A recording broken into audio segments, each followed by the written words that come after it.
Are you aching for the blade? That's okay,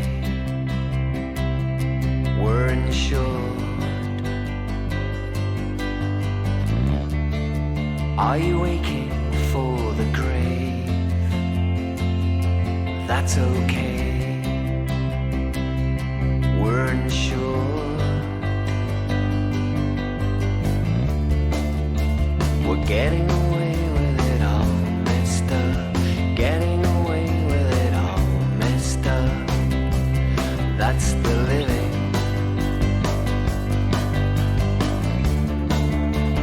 Daniel's saving grace. She's out in deep water. Hope he's a good swimmer. Daniel plays his ace deep inside his temple. He knows how to surf her. Getting away with it all, mister. Getting away with it all, mister. That's the living. Getting away with it all, mister. Getting away with it all, mister. That's the living.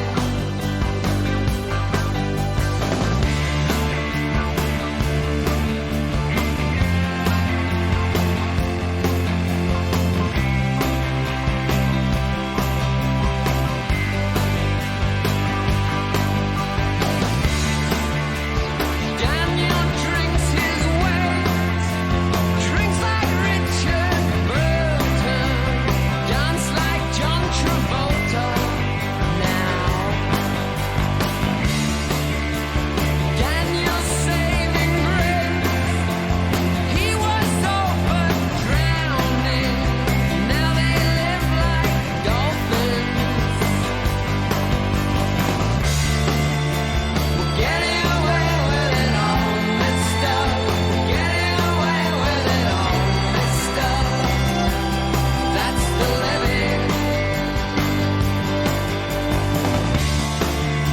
We're getting away with it all, mister. We're getting away with it all, mister. That's the living.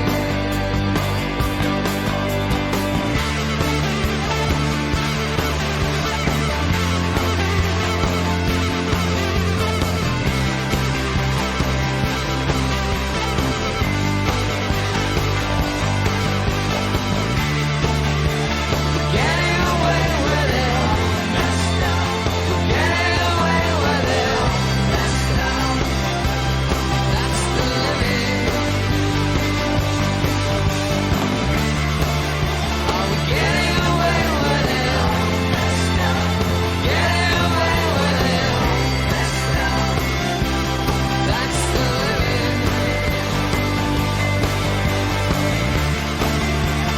Getting away with it. Getting away with it. That's the living. That's the living.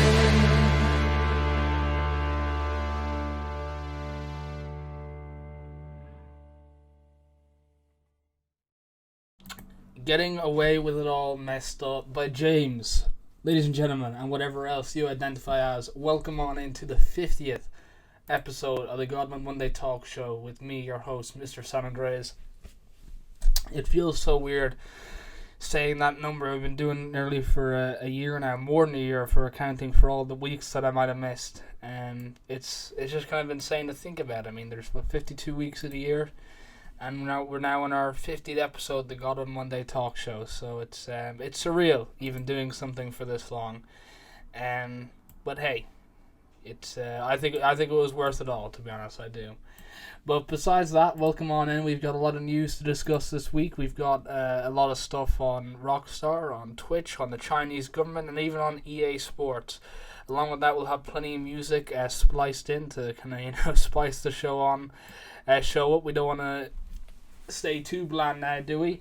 A little bit of sad news. It will also be our last Godman Monday talk show for now. I will be having another show on. I'll keep marking the radio show, but I'll also be having another show on, hopefully on Mondays, to switch it up. You know, we've been doing this for a long time. It's been good, but I think it's much needed to have a different kind of show now, and whatever show that might be, I don't know yet, but I will figure it out. And I think 50 is a nice number to end on. I mean, we've had a lot of good experiences, a lot of good reviews, and I think it's just about time we kind of wrap it up and leave that where it is. In saying that, I'm most grateful to all the listeners we've had through the years, or through the year. Saying it like we've been doing it for a decade now, but it certainly has been fun, and I look forward to doing more shows on Mradio. But anyway, up first, we're going to start off with the topic we do every week, is what games did I play this week. I played actually a decent chunk of games. I was playing Red Dead Redemption 2 yesterday, and if you want to send any games, make sure to send it on into our Discord, or send it on over to our Twitter, and we'll make sure to respond to you. But I've been playing a lot of Red Dead recently. I don't know why. I just kind of booted it up. Every once in a while, you just kind of get that cowboy fever, and you just feel like, you know, just playing a Western shooter. I think it's because I watched the 310 to Yuma movie with Christian Bale and Russell Crowe, and I really just got into, you know, that cowboy kind of fever again. But it's been quite fun, to be honest. I also played FIFA 22. And we actually have got a lot of news on FIFA this week, because apparently EA have lost the licensing for FIFA, so it can no longer be called FIFA, and it's been called FIFA since like the 90s. So that's a huge change. So we could actually be seeing like a different actual name for it now. I don't know if they still hold the licensing to competitions and team names and all that.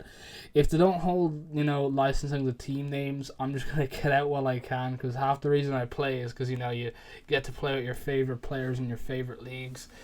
But it is what it is, and hopefully FIFA won't get that much of a downgrade. And hopefully, like, there'll be another publisher out there willing to pick it up. Because FIFA is obviously an iconic name. Whoever holds a name, you know, holds like not even just a name, but like a whole brand. So that's something. I played Madden 22, which once again made by the same people, but clearly the effort isn't equal. I just think it's such like a shoddy game. You know, it was developed by like a 20-30 person team. It's just kind of the same stuff recycled year after year with just different names on the team sheet, which is kind of what FIFA is generally mocked for. But with FIFA, they've made some really big changes this year, and with Madden, they just haven't at all. I think the biggest and fastest change they done this year was they removed John Gruden from Madden after his emails got leaked. So I think that was about the fastest they've acted all year. I also played Fallout 4, which I'm a huge Fallout fan. I love Fallout 4. And I accidentally shot a gun in Diamond City, which is like the huge city, and everyone just got super hostile, and my last load was about 2 hours back.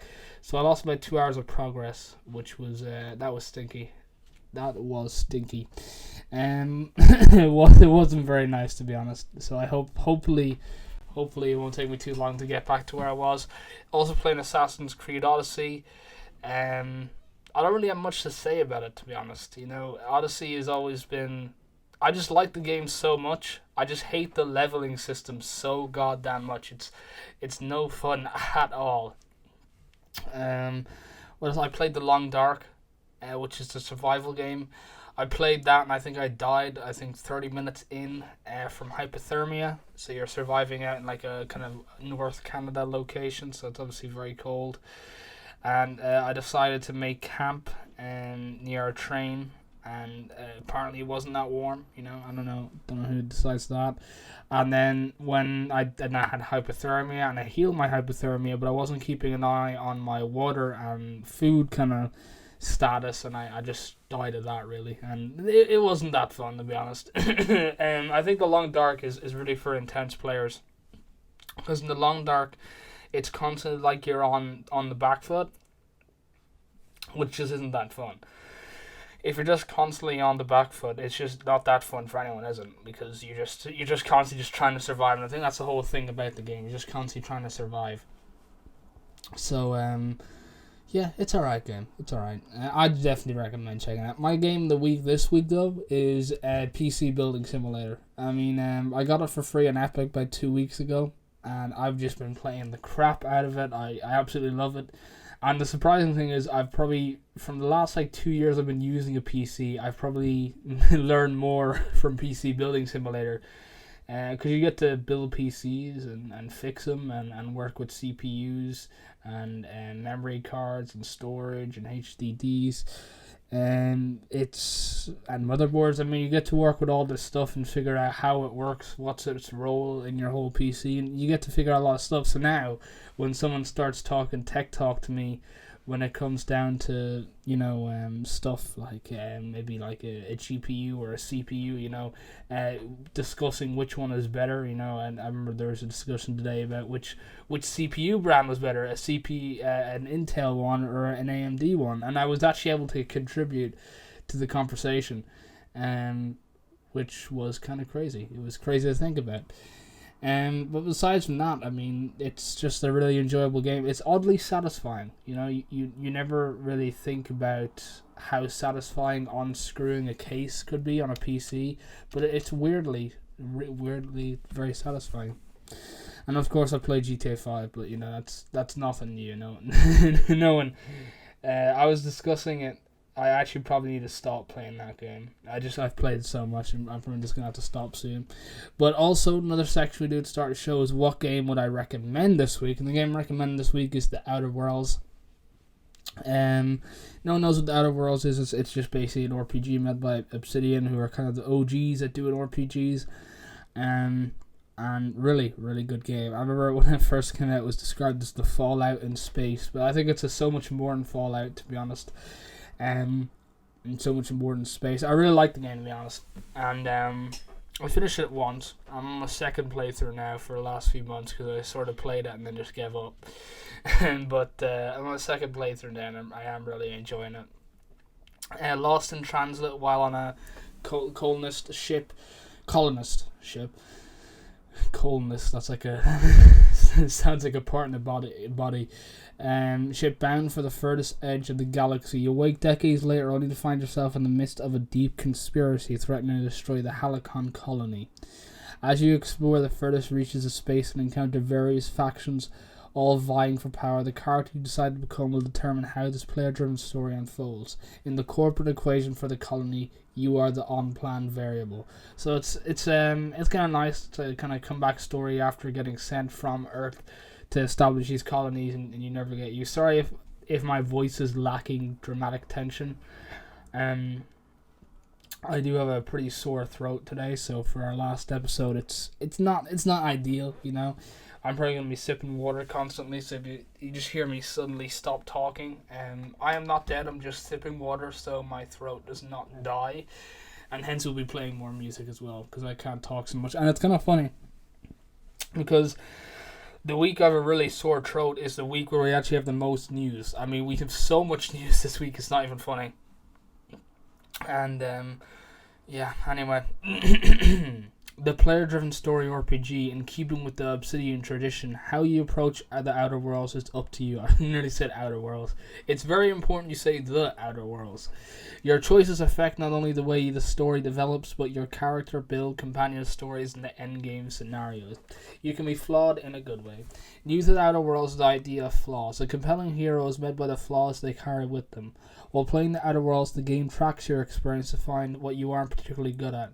Keep getting attacked by rapatons. Taking down the rapatidophobia flaw gives you a debuff while confronting the vicious creatures, but rewards you an additional character perk immediately. This optional approach to the game helps you build the character you want while exploring Halicon.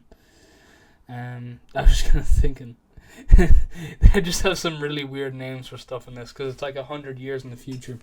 You can also lead your companions during your journey throughout the furthest colony.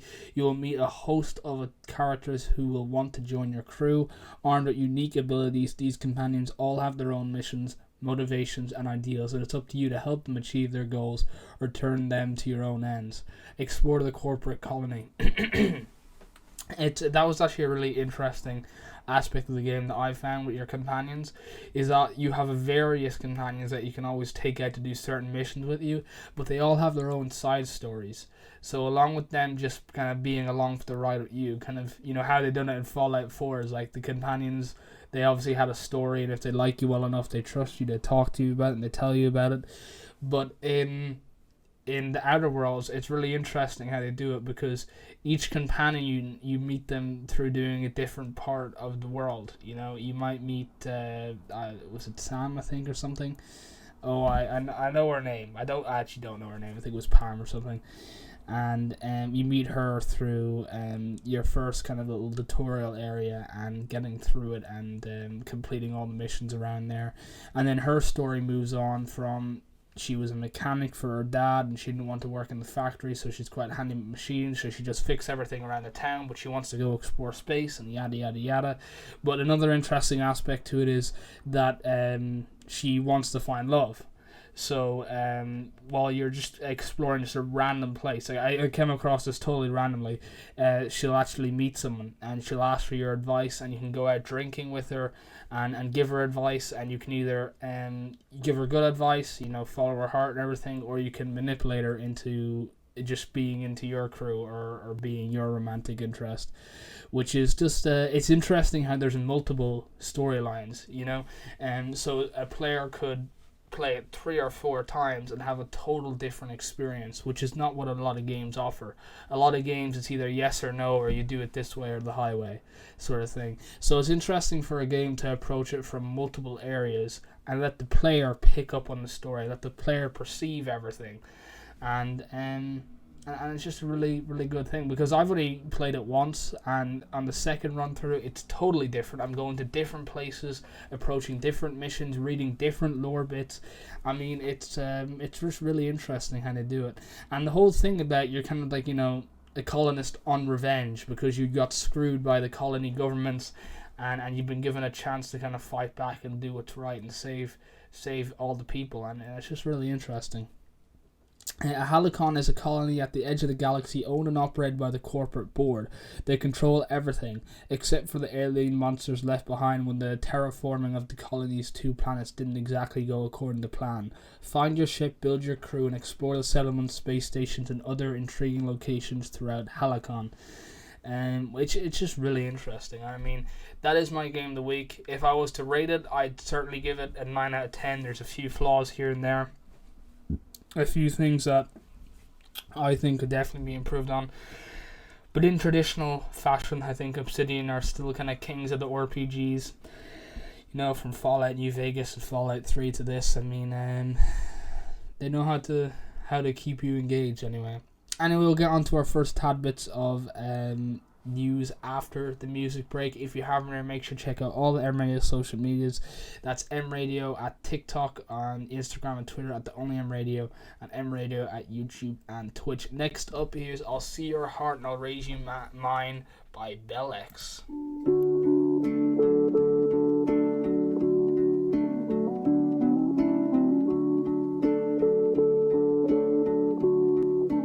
What's with the angel? What's with the devil? They keep swapping shoulders. I can't tell which from which. Will you be my Chris Kindle? Will you be my better nature? Says one to the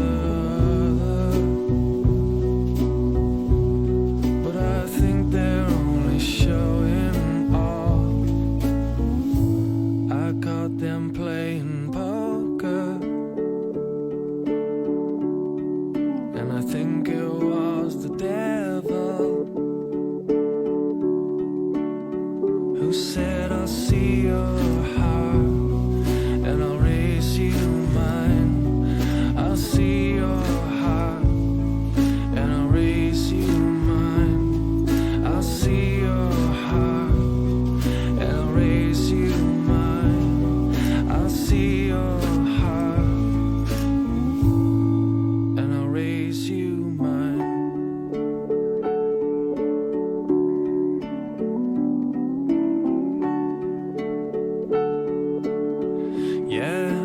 keep swapping shoulders.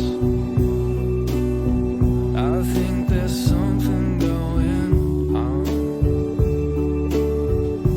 Will you be my sweet pea? Will you be the card up my sleeve? Says one to the other,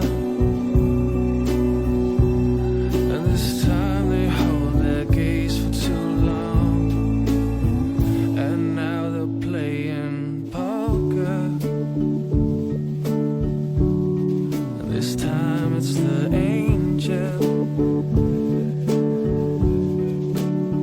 who says, I'll see your heart and I'll raise you mine. I'll see your heart and I'll raise you mine. I'll see your heart and I'll raise you mine. I'll see your heart and I'll raise you mine.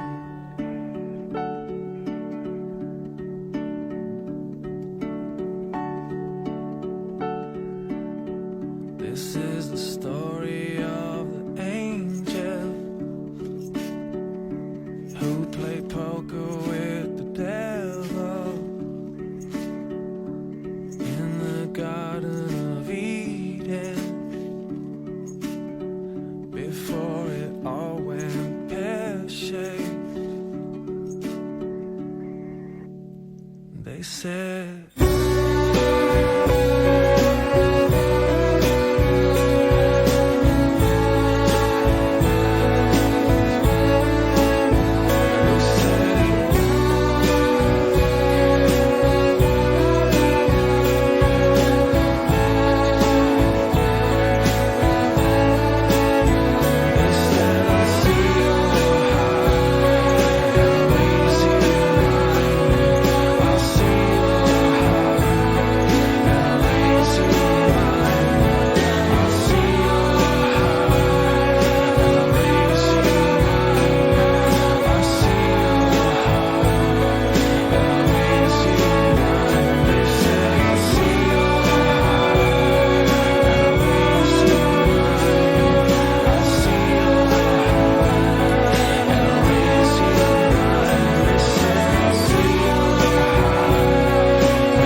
Johnny, don't leave me.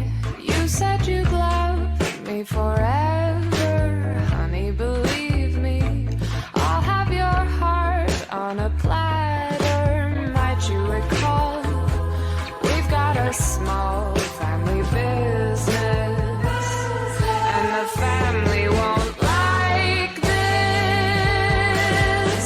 They'll bust your kneecaps, ooh, wop-dee-doo, wop-dee-doo. They'll bust your kneecaps, ooh, wop-dee-doo, wop-dee-doo. Johnny, you told me you were no fool, you were no chump. Then you got cold feet. Now all you'll be is a speed bump, something we call, oh, just a small family business. And the family won't like this. They'll bust your kneecaps, ooh, wop-dee-doo, wop-dee-doo. They'll bust your kneecaps, that's what they're going to do. Johnny, there's still time.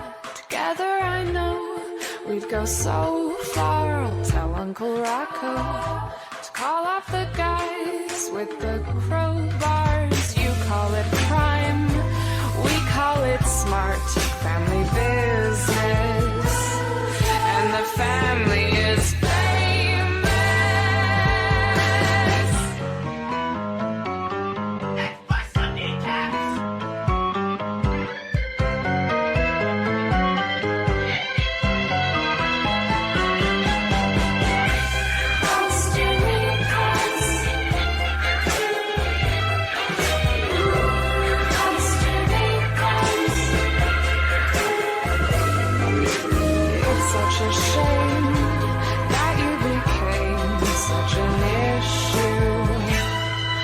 Dear Johnny, I'll miss you. You'll bust your kneecaps, that's what they're going to do. You'll bust your kneecaps, I'll do some other stuff too. You'll bust your kneecaps, ooh, whoop-de-doo, whoop-de-doo. You'll bust your kneecaps, ooh, yeah, they're coming for you. Bust your kneecaps, bust your kneecaps, ooh, bust your kneecaps. That's a lovely song. One of my listeners requested on a different radio station. I think it's such a quirky song. It's like bust your kneecaps. Like man Johnny is getting into some dangerous stuff. You know, and I think that's just it. But anyway, let us get on to the news. You know. It's about that time, isn't it? Rockstar called them to remove transphobic content from GTA 5 expanded and enhanced. LGBTQ plus gaming industry advocate group Outmaking Games has written a letter to Rockstar requesting that transphobic content be removed from GTA 5 expanded and enhanced. Specifically, they want the removal of transphobic NPCs so that the game will have a positive impact on a new generation of players who will pick it up. Many trans and non-conforming people feel that they are simply the subject of a cruel joke in the game, and considering 2020 was a violent year for trans folk, they feel it would be justified to have this content removed.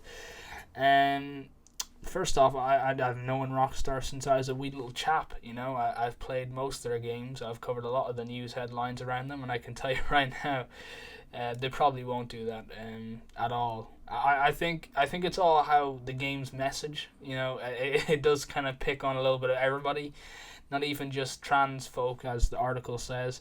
It picks on literally everybody. You know, it picks on white folk. It picks on African Americans. It picks on rednecks. It really just it's a kind of a cruel joke in the whole of America, really, no more than anything. So yeah, I don't think it's going to come to fruition, whatever they're trying there, but at least somebody's standing up for somebody, you know.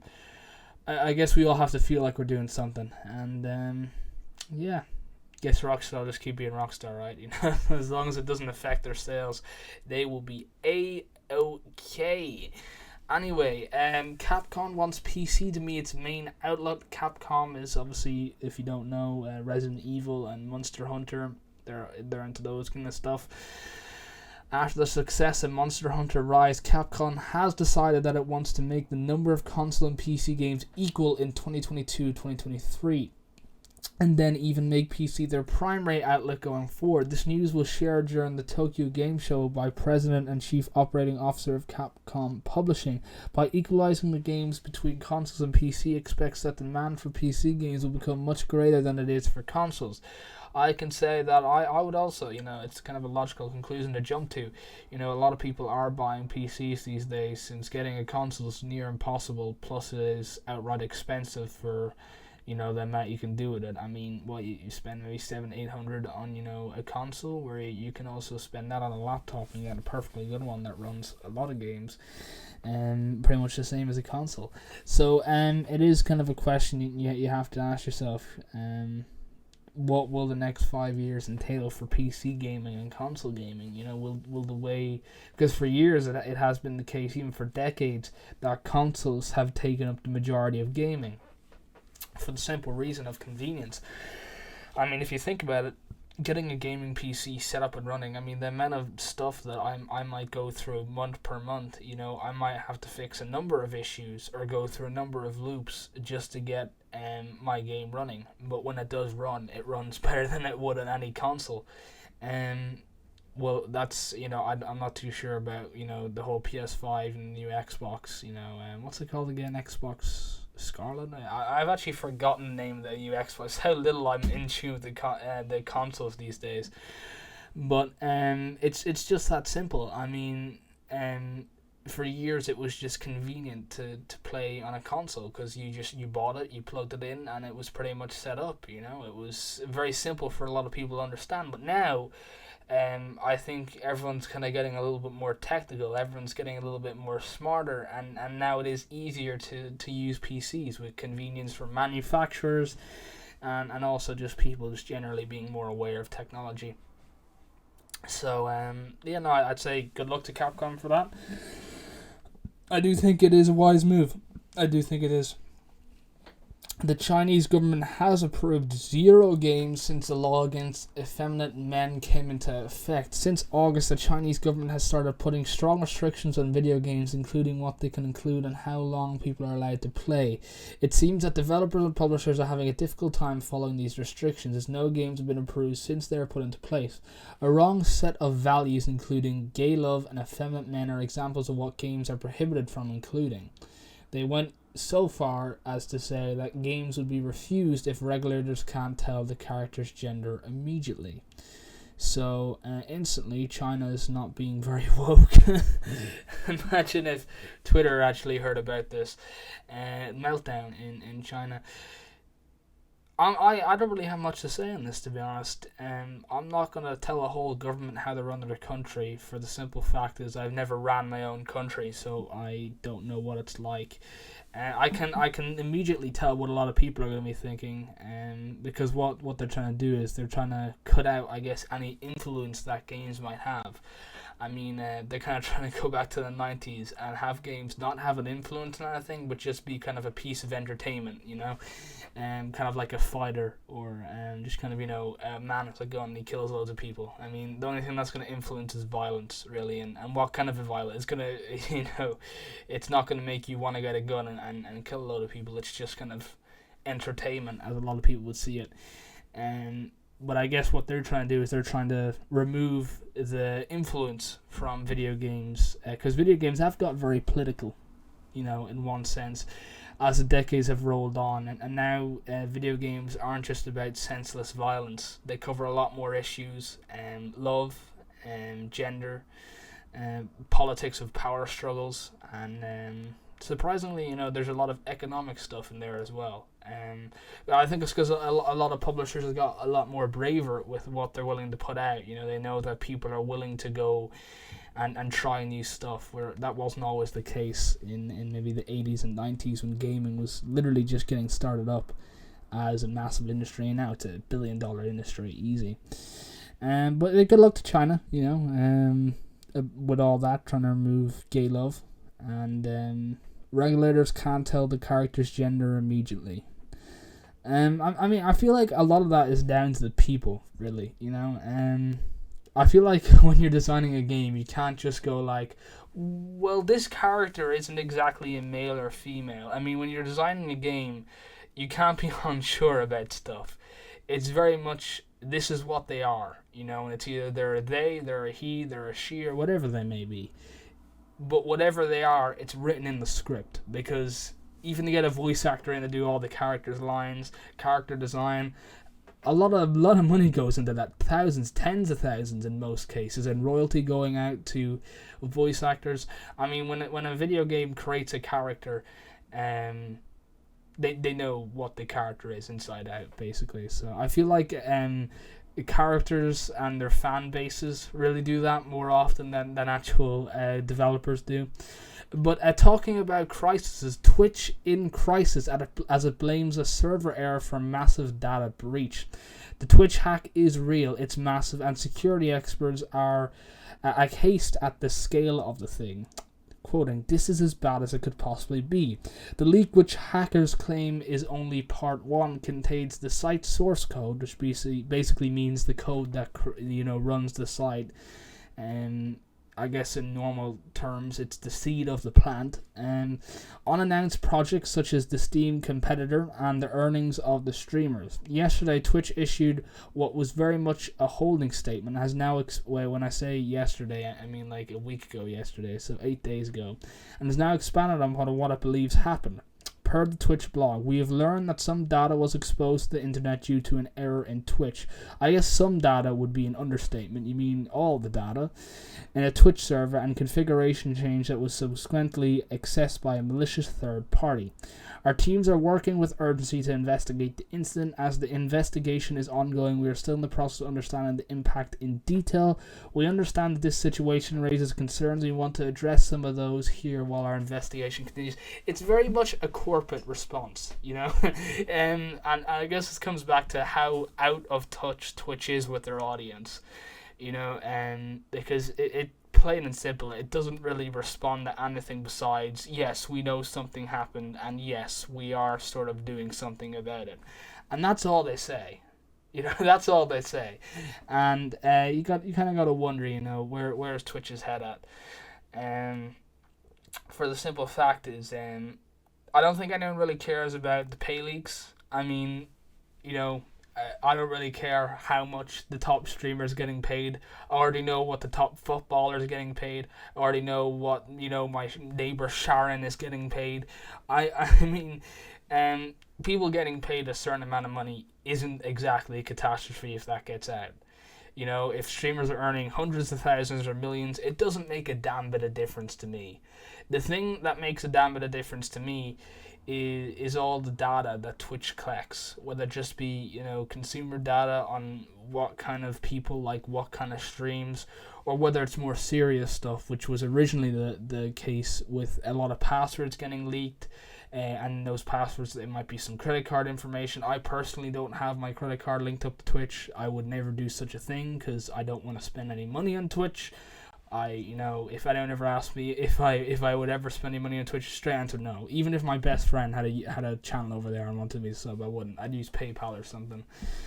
But there's a lot of sensitive data that was leaked over Twitch in the last week or so, and I think the way they have responded to it is it's lackadaisy. It's a corporate response, and it's basically just saying, would you stop telling us? We know there's been a leak, all right? And that's basically what they're saying.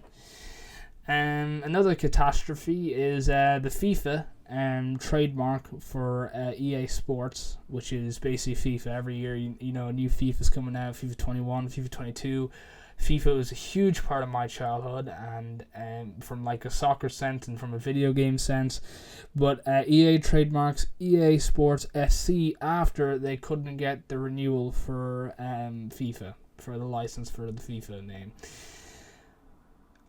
I don't know how to respond to this. If a game comes out next year and it's called EA Sports SC 23, I won't know how to respond to that.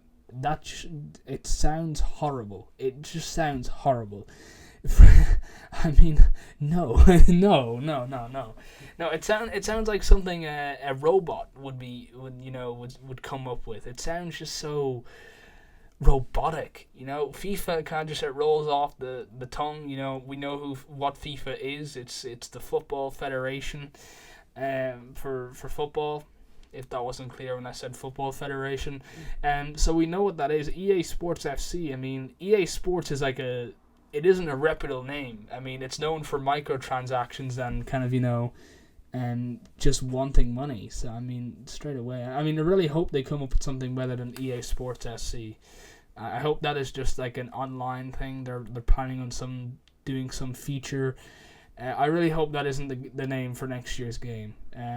But the good news is that now that FIFA, the name isn't licensed by EA independently, it's going to open up the market for new football games, which has been a very dry market for the last 10 years. So hopefully something new will come up. Epic's reportedly considering a Fortnite movie. I'm not going to go into this too much. My only simple answer to this is no, don't do it. It's a mistake. I mean, what would the concept be of that anyway? Would it be like, actually, there is a very good concept. It'd be like last 100 people, they wake up on a random island, and it could be like the last 100 people to survive get like, you could do like the Checo experiment on it, where like they were all locked in a building, and what was it called? I can't remember. It was this one movie where like 100 people were locked into a building, they had to kill each other, and the last person like won. I mean, that was an interesting concept. So, I mean, now that I'm thinking about it, if they do it in a certain way, it could actually be quite a good movie. But I feel like that's not the tone they're going for, because Fortnite is a kids game, so they might want to go down that horror route of like 100 people. The last one lives kind of wins it all. Because I remember seeing that movie, and it was dark, man. Some of those kills were nasty. I mean, you had people turning on each other. It was a really dramatic movie, and it's adult shit, you know. But also talking about Epic, Apple has also appealed the Epic v Apple verdict because Epic won. Apple just doesn't want to give up its cut so easily. You know how it is. You know, big corporations always love their money. The US Navy claims it was hacked after someone streams Age of Empires on the USS Kids Facebook page. So they actually didn't stream that. Someone hacked them. I don't know what you can. I mean, my first thought was it a good stream? That's what I'd be thinking. Another good news we got this I think 2 weeks ago by the Grand Theft Auto. The trilogy coming later this year with modern gameplay enhancements. So the original trilogy, GTA 3, Vice City, and San Andreas, is going to be getting a remastered trilogy this year on like the 20th anniversary or something. So I think it's 20 years. Yeah, I think it is. So that's really good to hear. I mean, it's been on the pipeline. Like, I've been hearing this rumor for a few weeks now, you know, inside the industry and my sources. But it's good to have it confirmed now. It really is, because if they do it right, and if, like, I mean, a modern San Andreas, like, how sick would that be? I hope they just don't do it like they did with Mafia, because I remember when they like said, oh yeah, we upgraded Mafia. I think it was Mafia 2, and it was just the exact same game, just released in another year. Because I remember, like, the Mafia 1 remaster was so good. They took everything and just gave it a visual boost. They basically reshot the whole game. That's what they done. But with Mafia 2, they just sort of, they fixed some bugs that some people had complained about, and then they put out the exact same game thinking we wouldn't notice. So yeah, I really hope they do like kind of a really good job on this, because those are three really good games, you know, Vice City 3 and San Andreas, and if they ruin those, I will be extremely disappointed and enraged. Alright, enraged would be the word I'd say. UK thieves jailed after stealing 180k worth of cars with a Game Boy. Don't ask me how they done it, I don't know. I just don't know how you can do that with the Game Boy. EA has come out and said kids should stop spending money in kids should not be spending money in FIFA, full stop. So sorry, water break. And consequences of having a sore throat. Yeah, no, I mean, EA, you say that, but yet you make it so lucrative for kids to spend money in your game. I mean, if you really wanted to do something about it, you'd probably have like an under 18 kind of, you know, authorization check for a lot of people, and obviously they could still lie, but it's like you're not even making an effort to stop kids from spending money, and so it's kind of, you know, the odds are against you. You know, we're not really in your favor. A man builds an IRL Minecraft pig called Lamborghini that hits a top speed of 20 miles per hour. That sounds lit.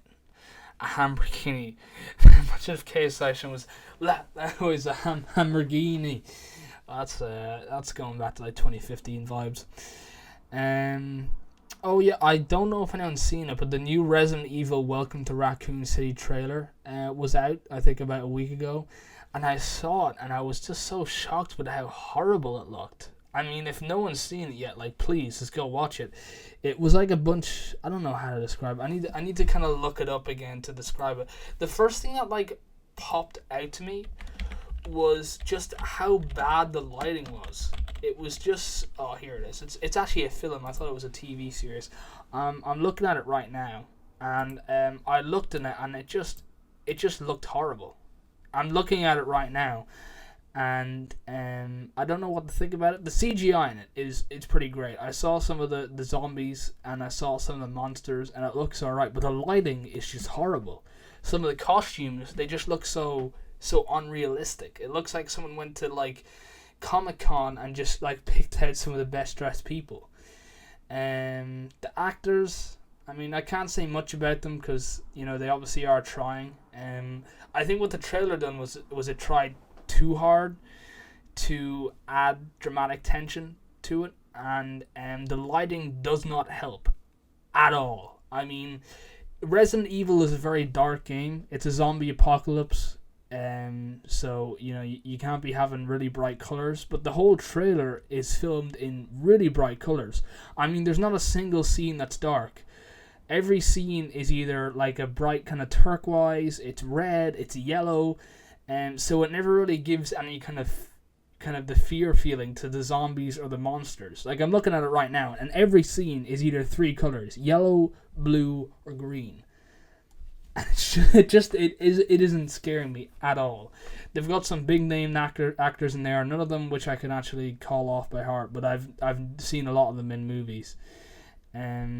But it just generally looks kind of, it looks like something that had like a budget of 100 or 200,000, and they just kind of threw together in a few kind of green screen rooms. But hey, I guess it's one of those things where it's so bad it might be good, sort of thing. Because it just. It isn't for me, is what I'm saying. It kind of just looks like it's looks really unprofessional. I mean, would be the way to say it. And it's not really enticing me. I really would like to know who is in charge of visual effects over that movie, though, because I was looking at it while I was talking about it, and the lighting in it was just horrendous. I mean, it reminded me of like the Battlefield 2042 beta, where like everything was either pitch black or like the shade, like the shadows would just constantly come in and out of shot. But I mean, if you haven't seen the trailer yet, please go see it. It's I think it's a beautiful example of how not to do shading in movies, because as Christopher Nolan might tell you, lighting is a lot to do with movies, and I feel like they've got it totally wrong. I mean, when you're playing the Resident Evil game, seeing a light is like refreshing, because most of the game is grim and it's dark, and it really suits the tone of the game. I mean, when you're watching a Saw movie, you don't see kind of red and pink, you see black, and there is actually a lot of red, but that's not intentional. That's just how much blood there is. So I really feel like the game and the movie are like working on two kind of levels here, because it's the movie trailers is way too bright. And I was actually thinking of, I just thought of something. I was watching the new Macbeth trailer, the one with Denzel Washington as Macbeth. It's like a 47-second trailer, and it's coming out next year, and it looked so good because it was actually shot in black and white, and between the whole trailer, they only had one sentence in it, which was a sentence from what one of the witches said. I can't actually remember it, but it was just such a good trailer because it was in black and white, and it went between shots of all the characters. And I think there's really kind of good examples of how a trailer can affect the build-up to a movie. Because now, like, all the articles, they're not talking about, oh, the Resident Evil Welcome to Raccoon City trailer is out and it's doing this. Literally, all the articles that I've been seeing is Resident Evil Welcome to Raccoon City trailer is so bad it might be good. Because it is. I mean, I don't know who's directing the movie. I don't know what the movie's budget is.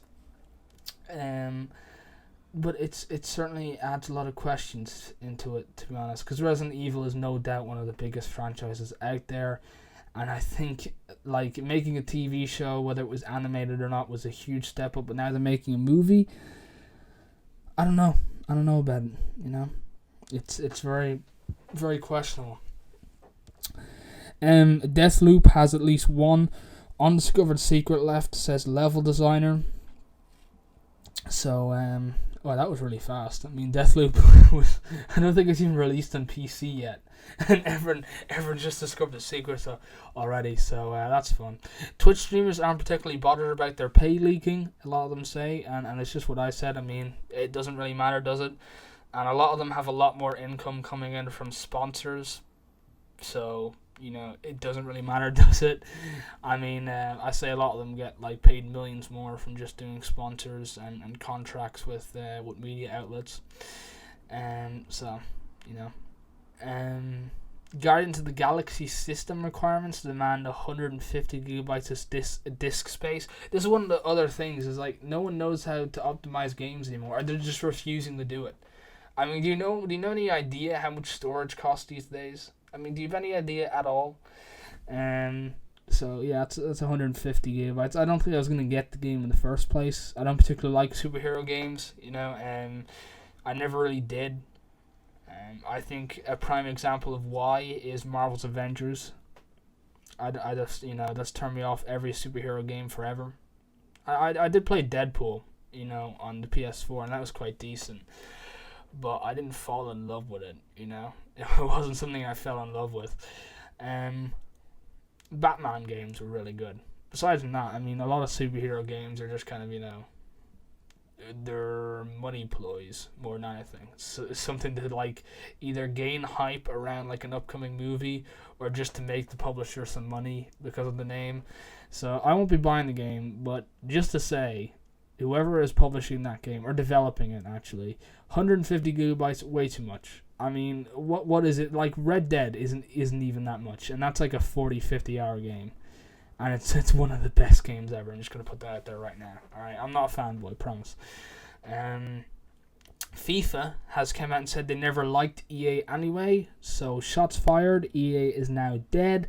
And we'll see other publishers now. So FIFA ain't resting on its laurels. It is out and about looking for other publishers to make other football games. A Squid video game could happen, Netflix says. I was thinking about it. I don't think it's a horrible idea. I think a lot of it will be too focused around selling t-shirts rather than actually having a good game. Because Squid Game, it's a very hyped up TV show. So I feel like the video game will try to do way too many callbacks to the TV show. And it'll just get way too complicated, and it just won't focus on the gameplay at all. And that's usually what happens with like video games based off like TV shows or movies. Is that they always try focus way too much in making callbacks and kind of, cameos, and they just kind of forget about the gameplay. It's like, we don't need gameplay, we don't need mechanics. We'll just, we'll just do this, and they'll like that because it's like a callback to that one time this character said that in this movie at this time. So I hope they actually if it's the same people who wrote the TV show, I mean, there's a hope. But if I just feel like once again it could just be one of those things that brings in some quick cash, you know how it is. And lastly, Twitch says passwords were not exposed in last week's massive security breach, although it was originally reported that they were. At this point, I don't really trust anything Twitch says, but I also don't trust a lot of the internet, so I'm kind of just going to have to use my brain here and just see whichever one I trust the least, and then just go with the one that I trust the most, which they're all equally kind of just down in the bottom of my trustiness barrel. But hey, it is what it is. That's all the news. We had plenty of news. I think we even had more news, but we've had to skip some of it out since we're going over our time here. But once again, everybody, thank you very much for tuning in. I would say I'd see you next week, but this is our last show, and it will be going up on YouTube. So hi everyone over on YouTube. I'll be playing you 2 last songs here. I can't express how emotional this journey has been.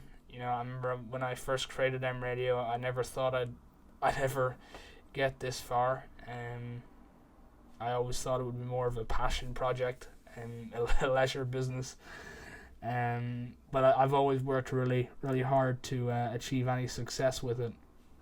And to get to 50 shows is a massive achievement with anything. So it's fantastic. I think Essex Brando's coming up on 50 shows. It might be already on 51.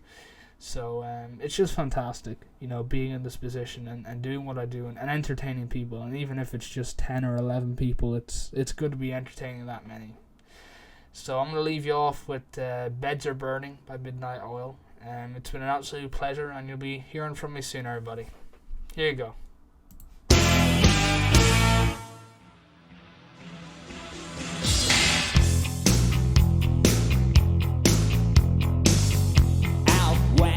River broke, the bloodwood and the desert oak, holding wrecks and boiling diesels, steaming 45 degrees. The time has come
yonder moon. The western desert lives and breathes in 45 degrees. The time has come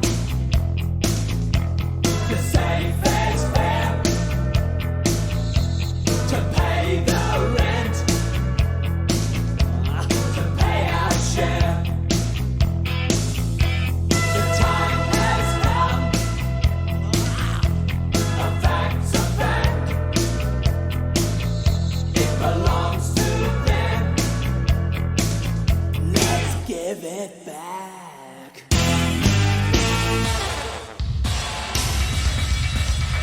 How can we dance when our earth is turning? How do we sleep while our beds are burning? How can we dance when our earth is turning? How do we sleep while our beds are burning? The time has come to say fair's fair, to pay the rent now, to pay our share. The time has come, a fact's a fact. It belongs to them, we're gonna give it back. How can we dance when our earth is burning? How do we sleep while our beds are burning?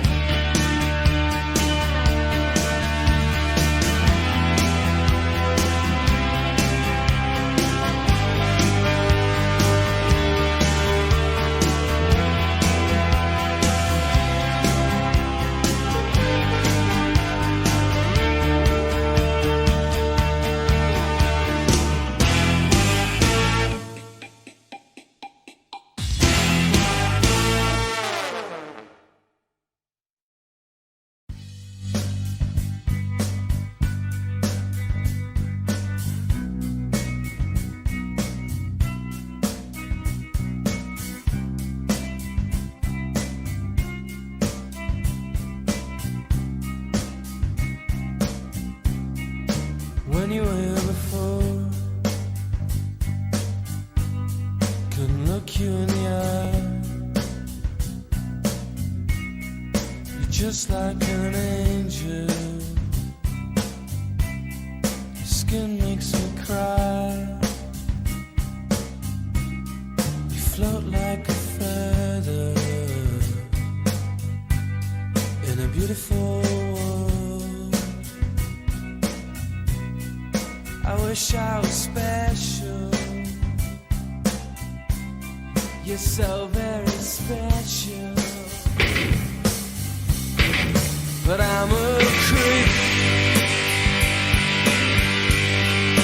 I'm a widow.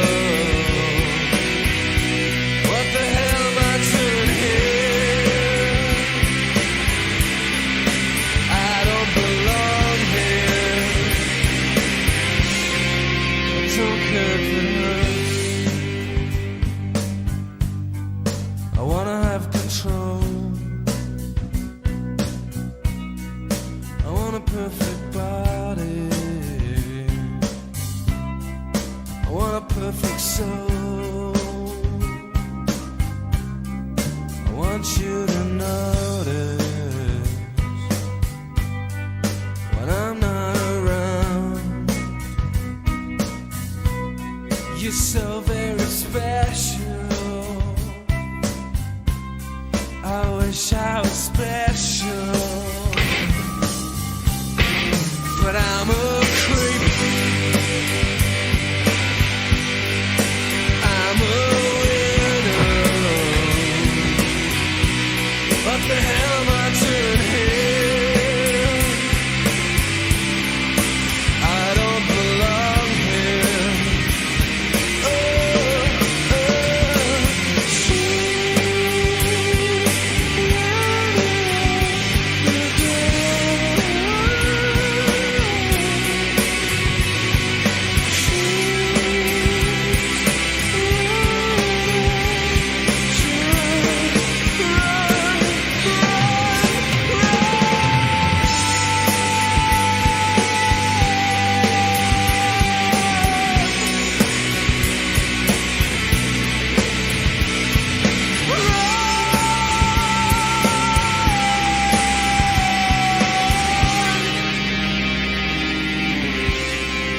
whatever makes you happy,